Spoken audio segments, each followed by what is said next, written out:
शहर के अति प्राचीन सिंधिया ट्रस्ट के द्वारकाधीश गोपाल मंदिर में जन्माष्टमी के 4 दिन बाद शुक्रवार को दोपहर 12 बजे माखन मटकी फोड़ी गई। साथ ही वर्ष में एक बार दोपहर के समय होने वाली शयन आरती भी की गई। जन्माष्टमी के 4 दिन बाद बच बारस का पर्व होने पर गोपाल मंदिर में मटकी फोड़ी गई। इस दौरान कृष्ण स्वरूप में बालक को तैयार किया गया था और मंदिर के द्वार पर माखन मटकी भी बांधी गई थी। दोपहर 12 बजे मंदिर के पुजारी की मौजूदगी में भक्तों द्वारा बाल कृष्ण को गोद में उठाकर मटकी को फोड़ा गया। मंदिर के पुजारी मधुर शर्मा ने बताया कि वर्षों से द्वारकाधीश गोपाल मंदिर में बच बारस पर दोपहर 12 बजे मटकी फोड़ी जाती है। भगवान के जन्म के बाद उनके सोने और उनके उठने का समय नहीं होता है। जन्माष्टमी के 4 दिन बाद भगवान बड़े हो जाते हैं, जिसके चलते बच बारस को मटकी फोड़ने का कार्यक्रम आयोजित किया जाता है। इसी दिन वर्ष में एक बार दोपहर के समय होने वाली शयन आरती भी की जाती है। पुजारी मधुर शर्मा के अनुसार मंदिर के मुख्य द्वार पर 10 फीट ऊंचाई पर मटकी बांधी गई थी, जिसे फोड़ने के बाद भक्तों को माखन मिश्री का प्रसाद वितरित किया गया। मंदिर में शयन आरती दोपहर 1 बजे की गई। बच बारस पर धार्मिक नगरी में गाय के बछड़ों का पूजन किए जाने की भी परंपरा है।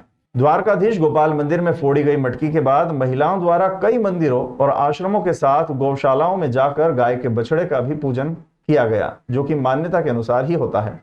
मान्यता है कि गाय के बछड़े का पूजन करने से सुख समृद्धि की प्राप्ति होती है। महिलाएं इस दिन मक्का और ज्वार के बने आटे की रोटियां खाती हैं और उनका सेवन करती हैं और व्रत रखकर पूजा अर्चना करती हैं।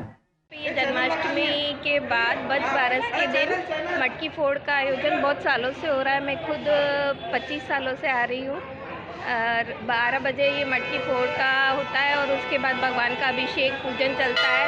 फिर भगवान के पैर छापे जाते हैं और उनको मंदिर में उनके जो पाँव के निशान है वो स्थापित किए जाते हैं। और सालों से ही ये परंपरा चली आ रही है और इसका माखन और मिश्री का ये जो भोग है, ये प्रसाद है, इसको लेने के लिए भक्तजन उमड़ पड़ते हैं कि किसी प्रकार भले ही थोड़ा सा ही लेकिन हमको ये माखन मिश्री का प्रसाद मिले, क्योंकि भगवान का सबसे बड़ा भोग तो माखन मिश्री का ही है, उसी का सबसे ज़्यादा महत्व है। इसलिए सालों से लोग ये आयोजन करते हुए आ रहे हैं और इसमें ये माखन मिश्री का भोग लेते हैं। देखिए, सिंधिया देवस्थान ट्रस्ट की ये परंपरा रही है कि यहाँ पर बच बारस के दिन जो है वो मटकी फोड़ का आयोजन किया जाता है दोपहर 12 बजे और किसी भी नन्हे बालक को कृष्ण का रूप देकर उसके हाथ से मटकी फोड़वाई जाती है। उसके बाद में भगवान की जो चांदी की चरण पादुका है उनका पूजन किया जाता है और जो है भगवान का 4 दिनों तक शयन आरती नहीं होती है। तो आज जो है वो जन्माष्टमी के बाद पहली बार वो अवसर होता है जब शयन आरती की जाती है और वर्ष में एक ही बार ऐसा होता है जब दोपहर में भगवान की शयन आरती की जाती है और बस अभी कुछ ही क्षणों में भगवान की शयन आरती होगी। आप सभी इसके दर्शनों का लाभ लें।